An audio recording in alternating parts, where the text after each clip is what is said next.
Okay, so moving on with our composers. So Franz Schubert from 1797 to 1828 was an Austrian composer of the late classical and early romantic eras. Schubert is best known for the many German Lieder pronounced Lieder plural version of the word Lied, which is pronounced lead, or art songs. He composed a type of song that was typically composed for solo voice with piano accompaniment. Johann Strauss II from 1825 to 1899. He was also a Austrian composer affectionately known as the King of the Waltz. So a waltz is a piece of music written in dance in 3/4 time, each measure receiving a three count. So like 1 2 3, 1 2 3. We all know what a waltz is. He is responsible for probably the most famous waltz of all time, the Blue Danube. Okay, and then moving on is Franz Liszt. It's kind of hard to say. 1811 to 1886, he was a Hungarian composer, teacher, and a virtuoso pianist who was also a benefactor, promoter, and friend to many other artists during the Romantic era. Liszt was an integral part of the music during this time period and is credited with developing the symphonic poem. Okay, and then Frederick Chopin from 1810 to 1849. He was a Polish composer and virtuoso pianist who was friends with Franz Liszt and composed mainly for solo, uh,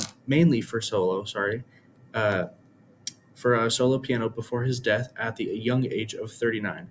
His pieces for piano are notoriously difficult to play, and the third movement in his sonata number two in B flat minor, known as the Funeral March, is instantly recognizable to most people today. All right, and then Johannes Brahms from 1833 to 1897. He was a German composer, pianist, and conductor. Brahms was an exception to the rule during the Romantic period, as he was firmly rooted in classical structure and form, considered old-fashioned by many people of the time. He was also a perfectionist who destroyed many of his own compositions. Some of his more famous works included a German Requiem and his opposition or Op 49 number 4, Wiegeland, Wieg, Wiegenlied, commonly known today as Brahms' Lullaby. Okay, and then moving on is Richard Wagner from 1813 to 1883, a German composer, theater director, and conductor who is mainly known for his operas or what he referred to as musical dramas. Unlike most opera conductors, Wagner wrote both the libretto and the music for each of his stage works. Wagner was brilliant, and he knew it.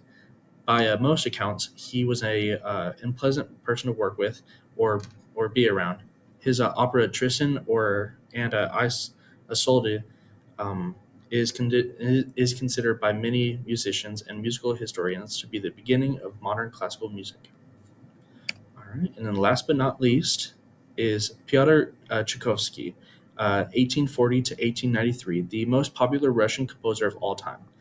Tchaikovsky studied music at the St. Petersburg Conservatory and composed symphonies, 11 operas, three ballets, and a host of other works. So this guy was pretty big at his time. Um, he was sometimes criticized in his home life for being too westernized or not Russian enough. In famous ballets, such as the Nutcracker in Swan Lake, um, a, uh, another popular piece is his 1812 overture, which commemorated the successful Russian defense against Napoleon's invading Grand Army in 1812. Okay, and then moving into what instruments were brought into the time, because before then, as we had started talking about, they didn't have valve instruments, so it was mostly strings, mostly winds, so nothing really brassy.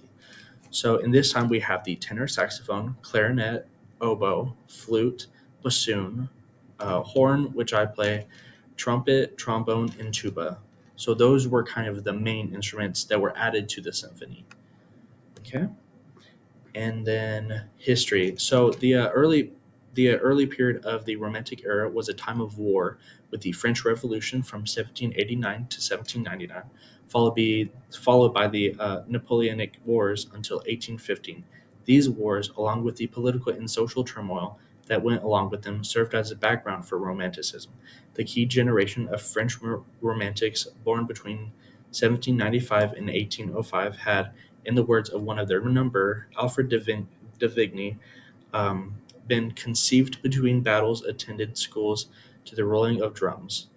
According to Jacques Barzun, there were three generations of Romantic artists. The first emerged in the 1790s and the 1800s, the second in the 1820s, and the third later in the century. All right. So here we're just going to listen to a little bit of the music from that time. I'm sure that you guys will probably recognize a little bit. So let's see.